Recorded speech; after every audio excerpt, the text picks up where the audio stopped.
아멘. 지금 우리는 말씀 묵상의 원리를 살펴보고 있습니다. 오늘은 말씀 묵상의 원리 네 번째를 살펴볼 텐데 그건 본문의 제목과 같습니다. 우리는 말씀 묵상을 할 때 본문에서 교리를 발견해야 됩니다. 거기 하나의 교리라고 되어 있는데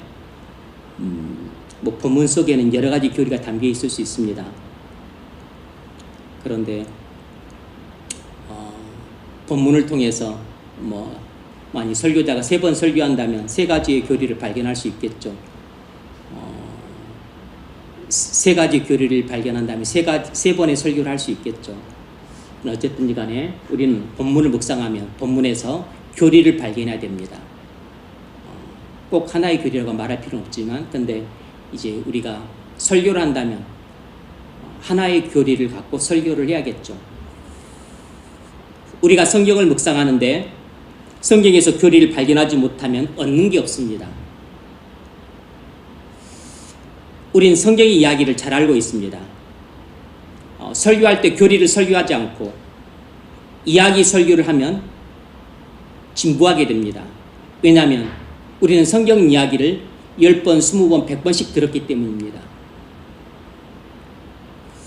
성경은 66권 1189장 속에 수많은 교리들을 내포하고 있습니다. 성경이 어떤 책이죠? 교훈의 책입니다. 바울은 디모데후서 3장 16절에서 모든 성경은 하나님의 감동으로 된 것으로 교훈과 책망과 바르게 함과 의로 교육하기에 유익하다고 말했습니다.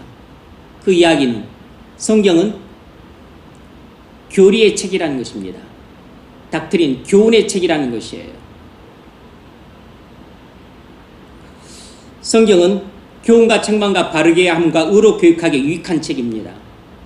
우리가 성경 말씀으로 교훈하고 책망하고 바르게 하고 의로 교육하려면 우린 먼저 성경 말씀을 통해서 교리를 발견해야 합니다. 성경에서 중요한 교리를 발견하지 못하면 우린 성경 말씀으로 우리 자신을 체계적으로 교훈할 수 없습니다. 성경 본문에서 중요한 교리를 발견하지 못하면 우리는 우리 삶에 적용할 만한 중대한 원칙과 기준이 없기 때문에 우리 자신을 규모 있게 책망하지 못하고 규모 있게 바르게 하지 못하고 규모 있게 의로 교육할 수가 없게 됩니다. 우리가 성경에서 중요한 교리를 발견해야만 우리는 삶의 중대한 원칙과 기준으로 교훈할 수 있습니다. 그 중대한 원칙과 기준에서 벗어나면 책망하고 벗어나면 바르게 하고 그리고 그 중대한 원칙과 기준을 갖고 의로 교육할 수 있는 것입니다. 이것이 바로 의의 길이다 라고 말하면서 교육할 수 있는 것이에요. 그렇게 하면 그것은 불의한 길이다. 그렇게 불의한 길을 걸으면 반드시 사망에 이르게 된다. 그것은 악인들이 걷는 길이다. 이렇게 분명히 책망하고 그리고 확실하게 정죄해서 그 길을 가지 못하게 하려면 우리는 성경 본문을 통해서 성경이 본문이 말하는 바 하나의 확실한 교리를 끄집어내야 돼요. 그리고 그 하나의 확실한 교리를 통해서 우리는 또 그 세부적인 몇 개의 교훈들을 또 발견할 수 있습니다. 구체적으로 우리의 삶에 적용시킬 만한 그런 또 교훈들을 발견할 수 있어요.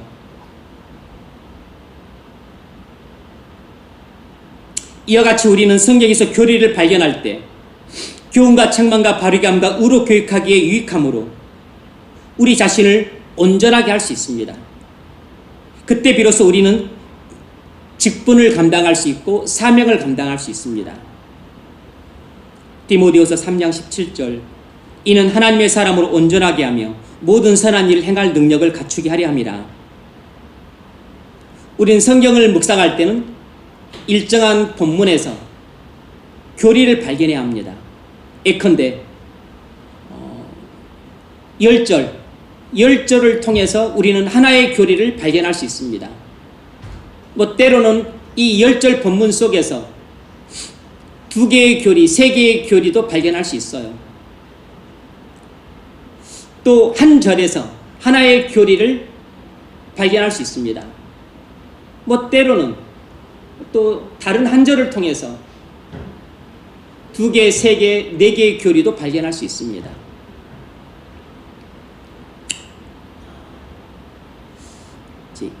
이런 이야기는 사실상 워크숍을 통해서 좀 훈련도 하고 연습도 하고 또 테스트하고 해봐야 되는데 이제 설교 시간이니까 그렇게 못하지만 그래도 비슷하게나마 한번 해봅시다.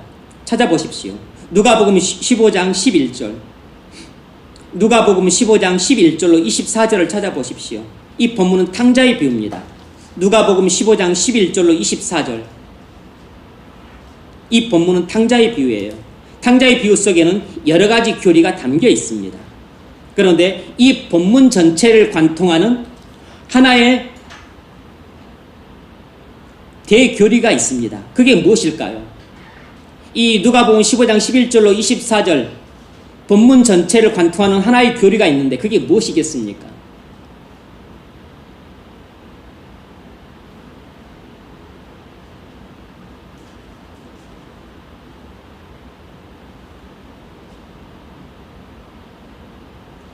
잠옷을 잘 듣고 있죠?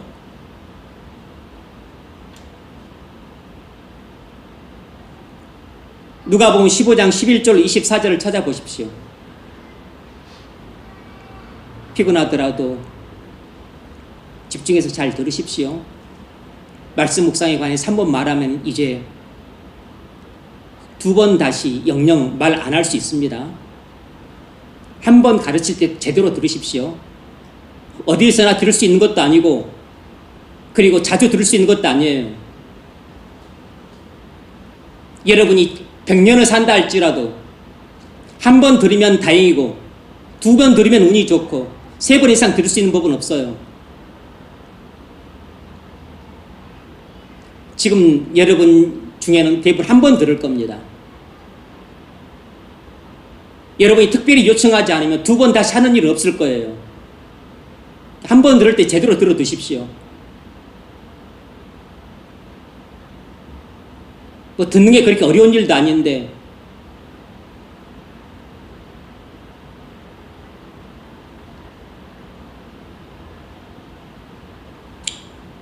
누가복음 15장 11절 24절을 보십시오.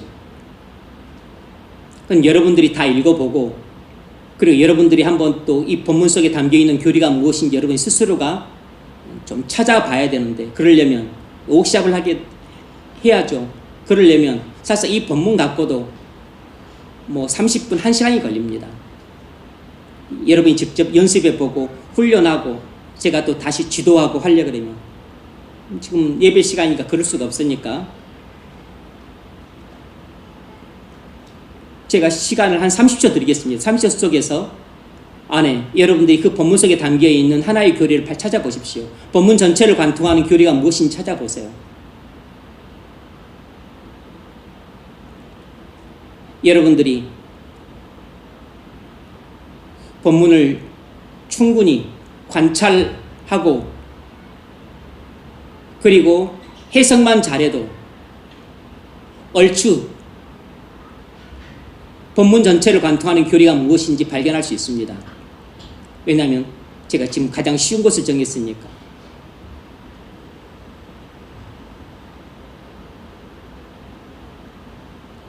본문은 14절로 깁니다.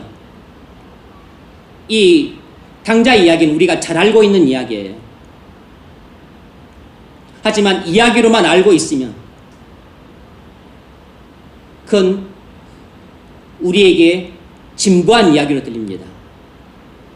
아무런 감독도 없고 흥미도 없는 지루하고도 지겨운 이야기로 들릴 수 있어요. 하지만 이 본문 속에서 우리가 교리를 찾아서 교리를 갖고 이야기를 하게 되면 새로운 이야기로 들립니다.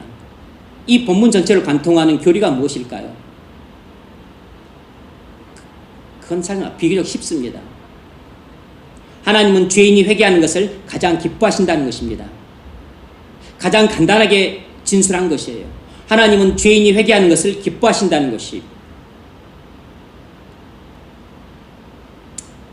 하나님은 죄인이 회개하는 것을 가장 기뻐하신다. 이것이 이 본문 14절을 관통하는 교리입니다. 본문이 길기 때문에 이걸 우리 자신에게 적용할 때는 이거 하나의 교리만 좀 딸랑 적용하기는 좀 뭔가 허전해요. 그래서 이렇게 본문이 길 때는 대지를 몇 개로 나누는 게 좋습니다. 그건 2개로 나누든 3개로 나누든 4개로 나누든 그건 본문에 따라 우리가 형편에 맞게 하면 되는 것이고, 여기서는 3개로 나눌 수 있습니다. 이 본문을 3개로 나누어서 세 대지를 이야기를 하자면, 제가 여러분들에게 말씀드릴 때는, 여러분이 묵상할 때는 굳이 본문을 또 교리를 정하고 나서 본문을 세 대지로 나누어서 또 세 대지 또를 찾고 그렇게 하는데 정신 팔지 말라고 했습니다. 여러분들이 개인적으로 묵상할 때는 굳이 그렇게까지 할 필요가 없을 때가 많아요. 제가 지금 이것은 여러분에게 묵상에 대해서 상세하게 설명하기 위해서, 이해를 돕기 위해서 하는 것입니다. 제가 여러분에게 만약 설교를 한다면 이런 식으로 나누어서 설교를 한다, 준비한다, 그런 것을 살짝 보여주는 셈이기도 합니다. 이 본문은 세 대지로 나눌 수 있는데, 첫 번째는 이것입니다. 안 적으셔도 그냥 잘 듣기만 하시면 됩니다. 지금 본문을 어떻게 묵상할 것인가를, 본문을 어떻게 묵상해야 하는가를 여러분에게 가르치기 위해서 예를 들어 설명하고 있는 것입니다.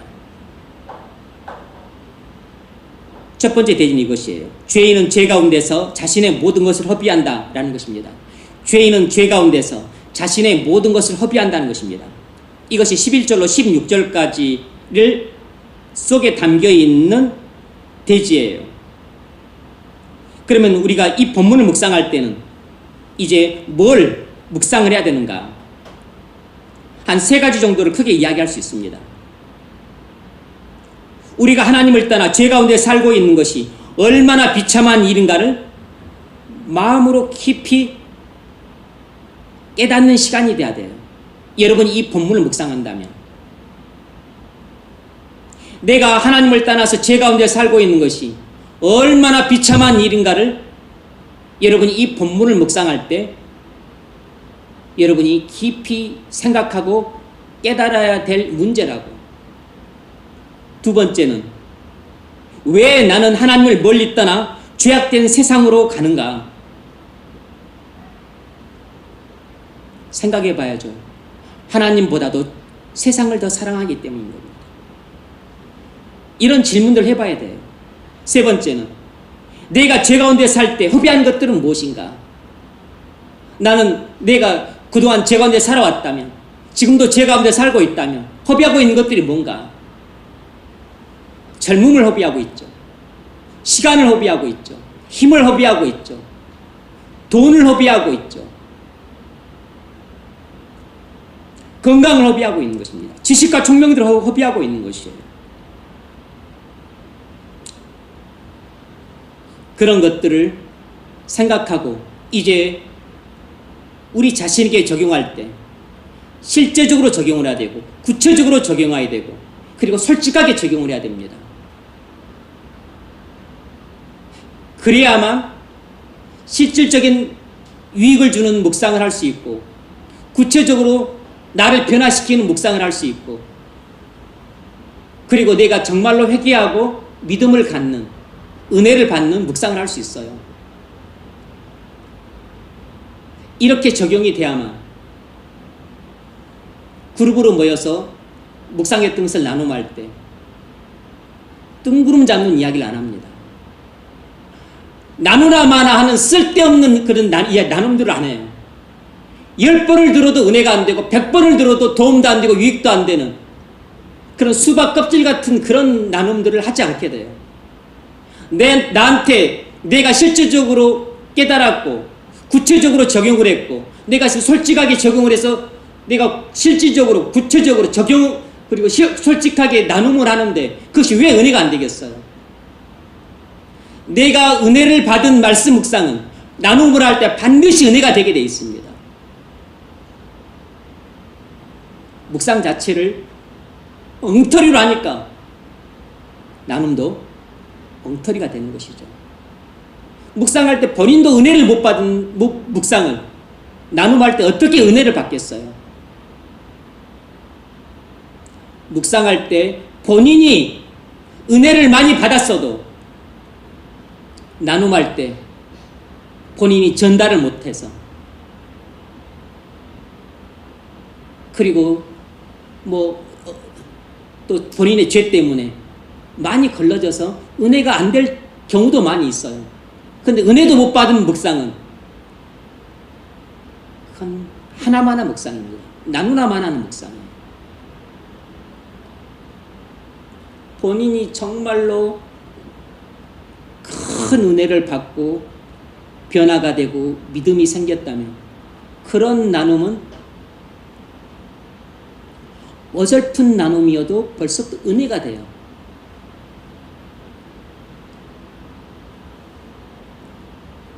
그리고 그런 은혜 나눔은 여러분이 경험을 해봤나 안 해봤나 모르겠지만 죽은 영혼을 살립니다.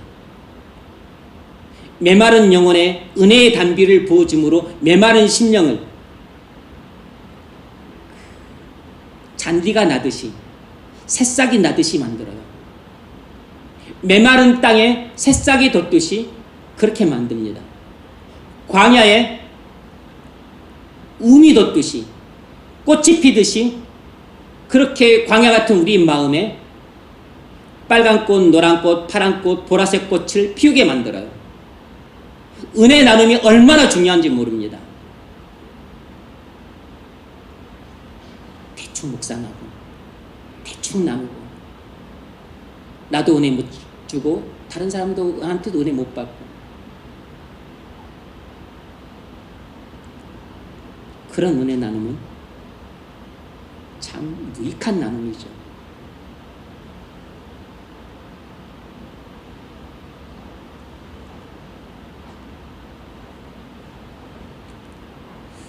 두 번째 대지는 죄인은 오직 하나님의 은혜로만 회개한다는 것입니다. 이건 17절로 20절 상반절까지를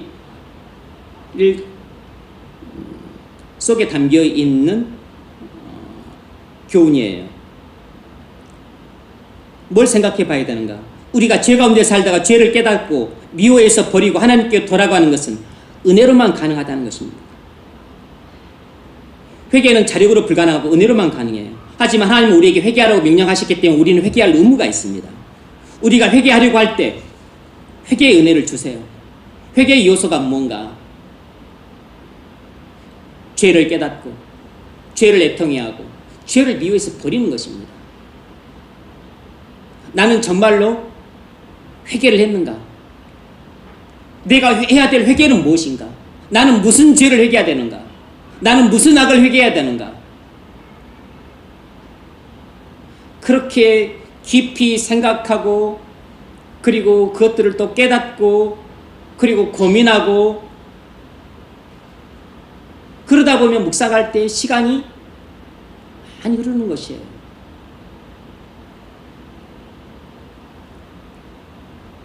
빨리 묵상 해쳐버리고 빨리 밥 먹어야지. 빨리 TV 봐야지. 그런 식으로 묵상을 하면 하나만 한 묵상입니다. 그런 묵상은 거의 유익을 못 줘요.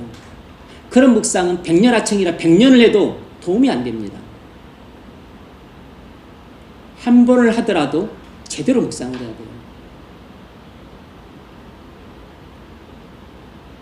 사실상 하나님 말씀을 살아가는 사람은 묵상을 제대로 해라, 똑바로 해라, 집중해서 해라, 몰입해서 해라 그렇게 말할 필요가 없어요. 하나님 말씀을 사랑하는 사람은 본인이 하나님 말씀을 사랑하고 달콤하니까 본인이 알아서 깊이 묵상을 합니다. 맛있는 음식은 먹어라, 말하라 할 필요가 없어요. 맛있는 음식은 본인이 다 알아서 먹기 때문에. 더우면 우리 영혼을 좀 시원하게, 우리 몸을 시원하게 하기 위해서 알아서 다 아이스크림 꺼내 먹고 음료수 꺼내서 마셔요.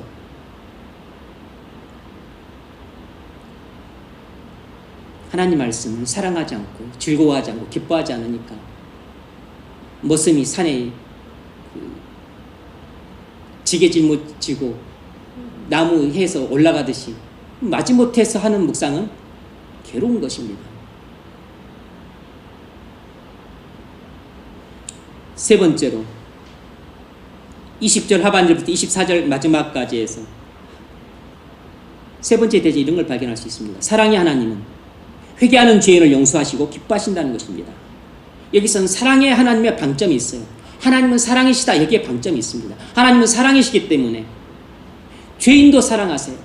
그래서 회개하는 죄인을 기꺼이 용서하시고 뿐만 아니라 죄인이 잘못한 것을 회개했는데도 불구하고 그걸 또 기뻐하세요.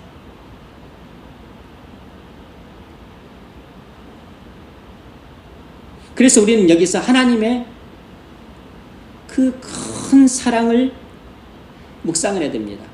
하나님의 그 넓고 또 넓은 용서를 또 깨달아야 돼요. 그리고 하나님이 나의 회개를 얼마나 애타게 기다리고 계시는가 그 심정을 느껴야 됩니다.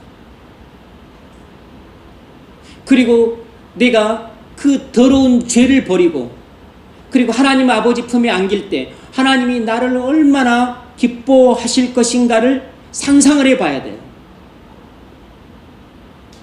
그런데도 불구하고 나는 그 거룩하시고 자비로우신 하나님 아버지 품에 안겨서 회개의 눈물을 떨구기보다는 그 더럽고 냄새나고 악한 그 죄악의 구덩이 속에서 쥐업 열매를 먹고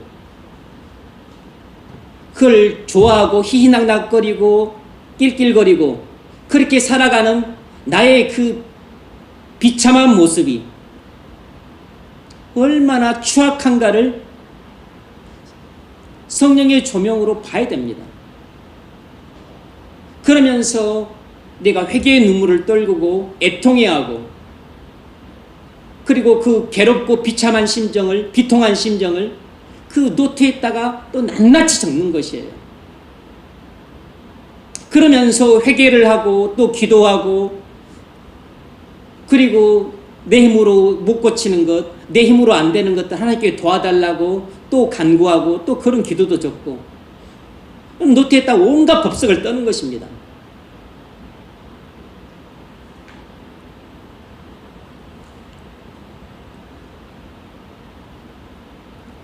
묵상을 그런 식으로 하지 않고 대충 묵상하고 건성으로 묵상하고 묵상을 15분 만에 헤쳐버리고 30분 만에 뚝딱 헤쳐버리고 밥 먹고 TV 보고 놀러가고 쉬러 가고 묵상을 그런 식으로 하면 정말로 묵상을 아무런 도움도 안 됩니다. 물론 안 하는 것보다 낫겠죠.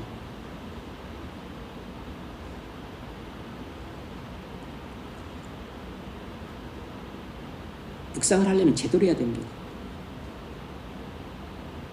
이렇게 본문을 묵상한 후에는 교리를 한 문장으로 진술하는 게 좋습니다. 그러면 본문이 말하고자 하는 바가 간단 명료하게 드러납니다. 이렇게 본문을 묵상하고 나서 교리를 한 문장으로 진술하지 않으면 본문이 말하는 바가 무엇인지 애매모호해져요. 많은 말들로 본문을 설명하면 오히려 본문이 말하고자 하는 요지가 흐려집니다. 여러분, 우리가 뭔가를 설명할 때 뭔가를 한마디로 딱 설명하고 나서 그리고 나서 그 우리가 설명하고자 하는 내용을 좀 더 길게 부연해서 설명을 해야지 처음부터 밑도 끝도 없이 그냥 뭔가를 설명하는데 미주알, 거주알 또 그냥 세세하게 다 이야기하게 되면 100마디로 말을 했는데 뭔 이야기를 했는지는 몰라요. 요약이 안 되니까. 그러므로 본문을 묵상한 후에는 꼭 교리를 한 문장으로 진술하는 게 유익합니다.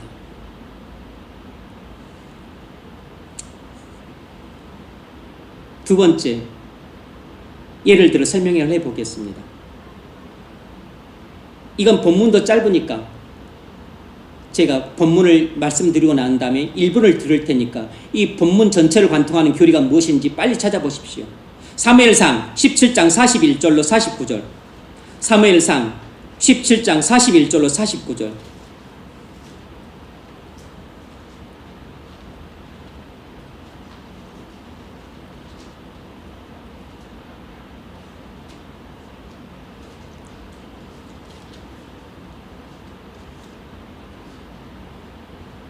이제 한두 번 이 말씀 묵상에 대해서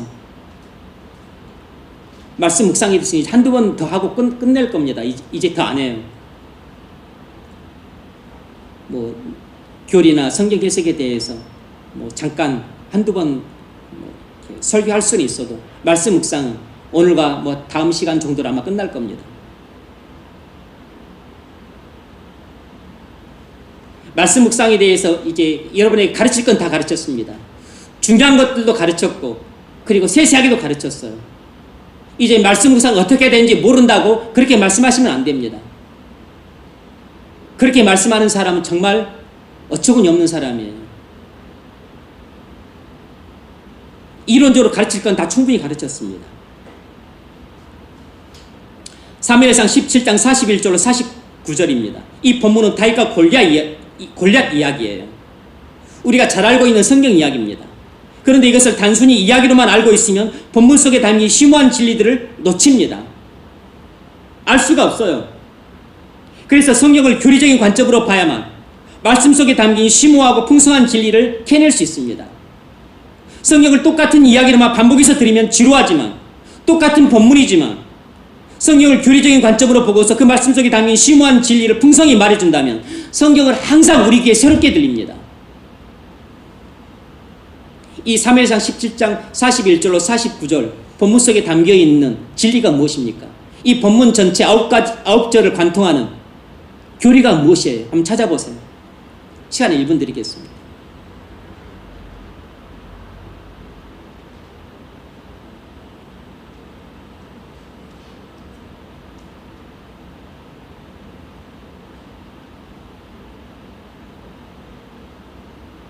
사무엘상 17장 41절로 49절입니다.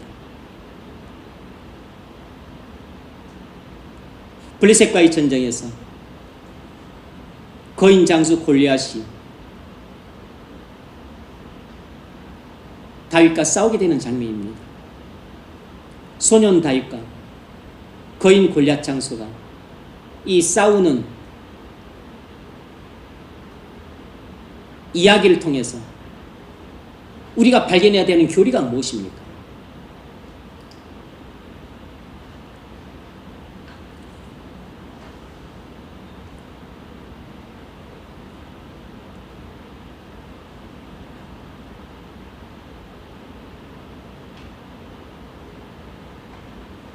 찾으셨어요?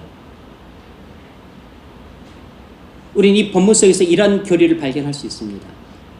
성도는 믿음으로만 거대한 죄를 이길 수 있다는 것입니다. 성도는 믿음으로만 거대한 죄를 이길 수 있다는 것이에요.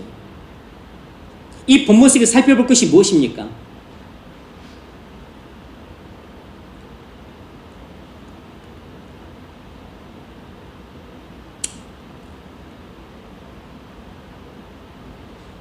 첫 번째로는 그냥 안 죽어도 됩니다. 뭐 이런 거 적어서 무슨 도움 얻을 수 있는 게 아닙니까? 그냥 여러분 잘 들으시면 돼요. 성경을 어떻게 묵상할 것인가를 여러분에게 그냥 연습시키고 훈련시키고 가르치고 있는 것입니다. 그러므로 지금 여러분들은 말씀을 어떻게 묵상해야 되는가 방법을 배우시면 됩니다. 이 본문 속에서 우리가 살펴봐야 되는 것은 거대한 골리앗을 거대한 죄에 비유하는 것으로 해석하고 있다는 것이에요. 그러므로 우리는 거대한 골리앗이 키가 몇 센치고 힘이 얼마만큼이고 그가 갖고 있던 칼자루가 몇 킬로, 몇 근이지? 그런 거 알려고 할 필요가 없습니다. 그냥 아무짝에 쓸모없는 것이에요. 여기서 우리가 알아야 되는 것은 죄의 세력이 얼마나 거대하고 강력한가를 깊이 생각해 봐야 됩니다. 죄를 골리앗에 비유를 하고 있는 것은 그만큼 우리는 골리앗을 이길 수 없는 것처럼 거대하고 강력한 세력을 가진 죄를 절대로 우리 힘으로는 이길 수 없는 존재라는 것입니다.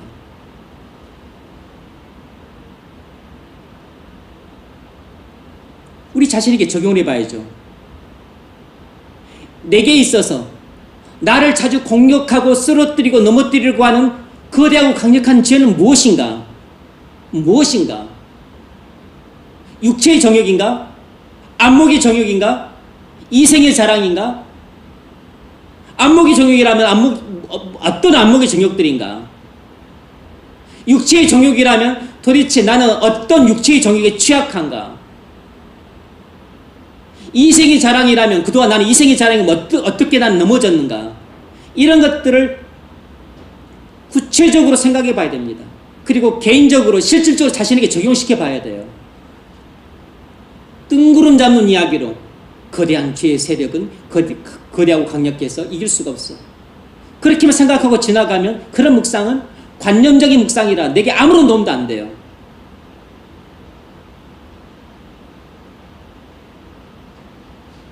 나를 자주 공격하는 거대한 죄의 세력이 뭔가?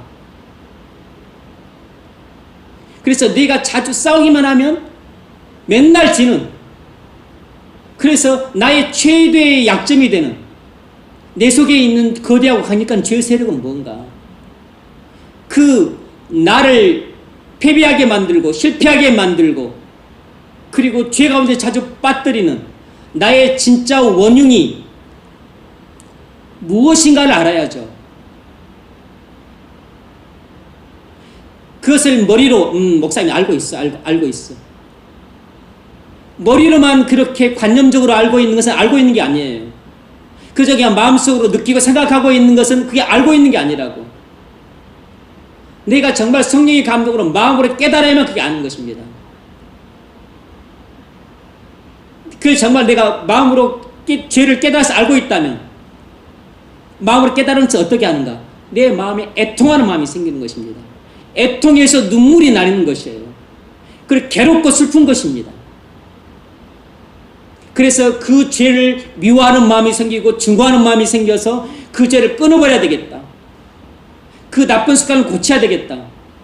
그렇게 해서 죄에 대한 미워하는 마음이 생겨서 죄를 끊을 결심을 하게 되고 끊을 수 있게 해달라고 하나님께 기도하게 되고 그래서 반드시 끊어야 되겠다고 결심을 하고 그래서 그 다음 밤에 잘 때도 또 기도를 하고 새벽에 나와서 기도를 하고 그래서 끝내는 그 나쁜 죄의 습관을 끊어내고 고치고야 말 때 그때 말씀 묵상에 놀라운 진가가 드러나는 것입니다. 말씀 묵상을 통해서 은혜를 받음으로 믿음이 성장하는 놀라운 위력들이 나타나는 것이에요. 말씀 묵상을 이런 식으로 하지 않고 대충 이딴 식으로 해가지고는 아무런 일도 일어나지 않습니다. 물론 이딴 식으로 해도 하나님이 찾아오시면 뒤집어지긴 합니다.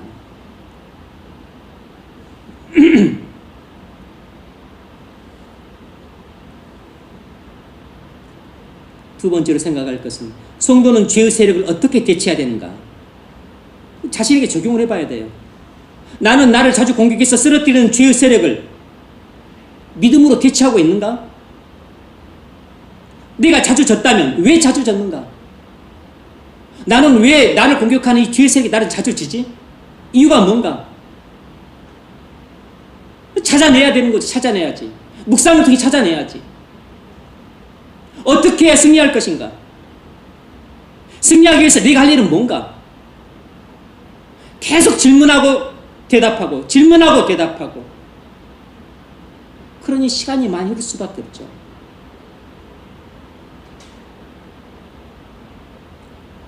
세 번째 생각은 믿음으로 죄를 이긴다는 것은 뭔가? 성도는 믿음으로만 거대한 죄를 이길 수 있다고 했는데 믿음으로 죄를 이긴다는 게 뭔가? 내가 믿음이 있는데 믿음으로 어떻게 죄를 이기지? 관념적인 표현들이잖아요. 이것을 내가 알 수 있게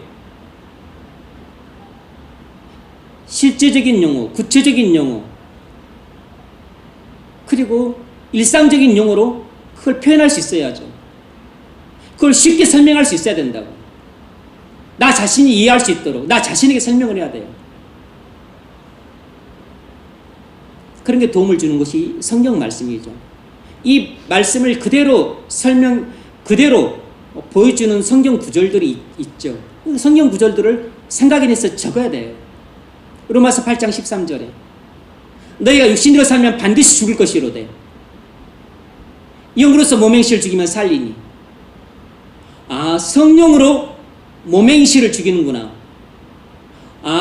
믿음으로 죄를 이긴다는 것은 성령으로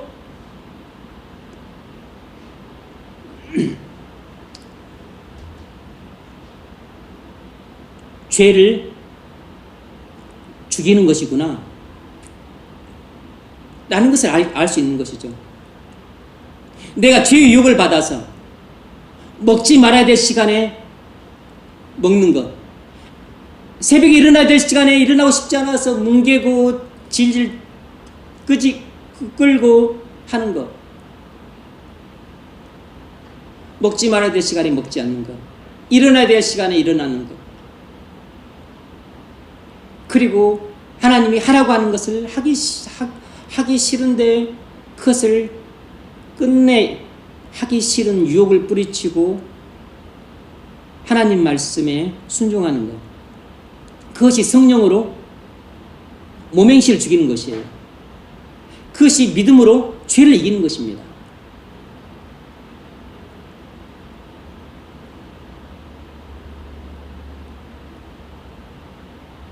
그렇다면 성령으로 죄를 죽이려면 어떻게 해야 되나?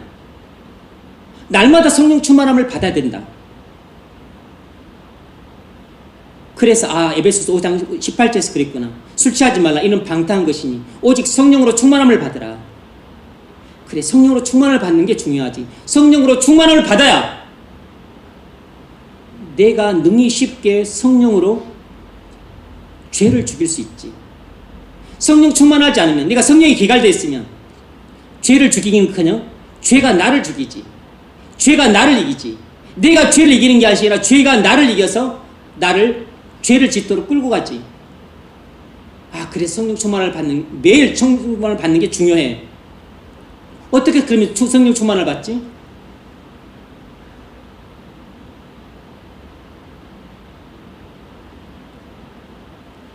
주 안에 거하는 삶을 살아야만 성령 충만을 받는 거죠. 날마다 주님과 친밀한 교제를 통해서 은혜를 받아야만, 날마다 주님과 친밀한 교제를 통해서만 성령 충만을 받을 수 있어요. 날마다 주님과 친밀한 교제를 통해서만 은혜 충만을 받을 수 있는 것입니다. 날마다 말씀 묵상을 통해서, 기도를 통해서, 또 순종을 통해서, 회개를 통해서 그렇게 은혜 충만함을 받아야 내가 은혜로 죄를 죽일 수 있는 것입니다.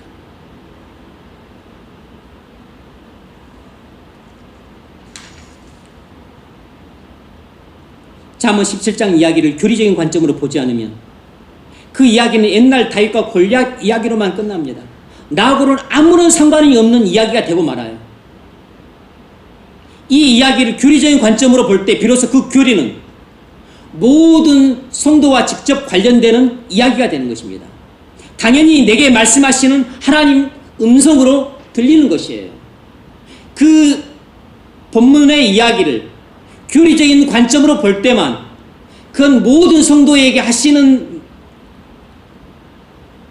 말씀이고, 그것은 하나님이 오늘 내게 말씀하시는 하나님의 음성인 것이에요.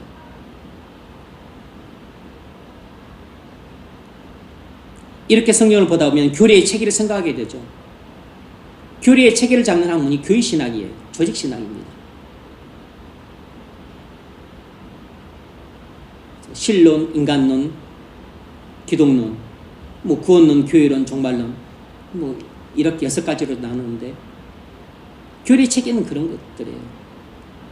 여러분들이 꼭 그런 것을 공부해야만 교리를 잘할 수 있는 게 아닙니다. 이미 여러분들이 성경을 묵상해서 교리를 발견할 수 있을 정도의 진리들은 이미 여러분에게 대부분 다 가르쳤습니다. 예전에 교리 강의를 몇 년에 걸쳐서 하기도 했잖아요. 교리 강의 자체를. 그리고 로마서 성경 공부를 통해서 매일같이 교리를 또 강론하고 있기도 하고, 그리고 제가 설교 자체를 교리적인 관점으로 보고서 설교를 하기 때문에 그래서 교리를 자주 이야기해요. 말씀을 맺겠습니다. 성경을 묵상할 때는 본문에서 교리를 발견해야 합니다. 본문에서 교리를 발견했으면 한 문장으로 진술해야 돼요. 그래야 본문이 말하는 메시지를 간단 명료하게 정리할 수 있습니다. 아, 이 본문은 10절, 20절 길지만 이 본문 전체를 관통하는 교리는 이렇게 간단하구나. 하나님은 죄인이 회개하는 것을 기뻐하신다.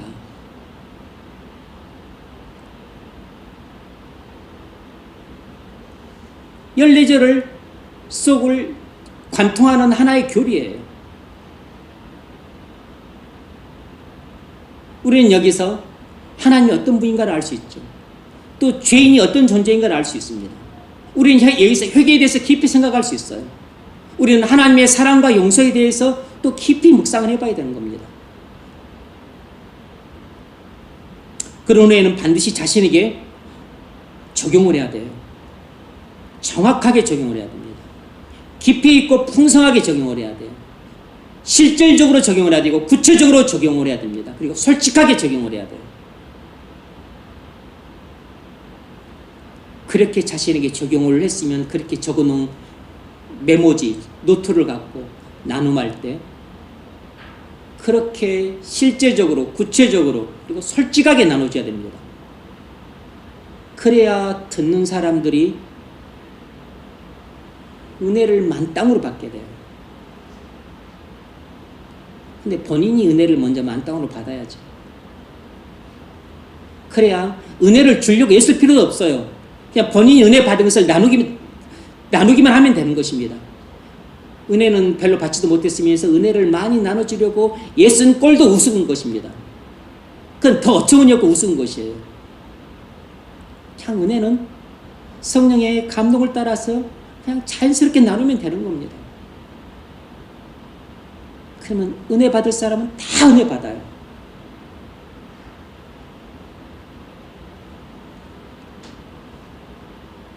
이렇게 말씀 묵상을 하면 많은 은혜를 받을 수 있습니다. 그러면 여러분 믿음이 성장할 것이고 많은 열매를 맺게 될 것입니다. 그런 은혜가 있기를 주의 이름으로 축원합니다.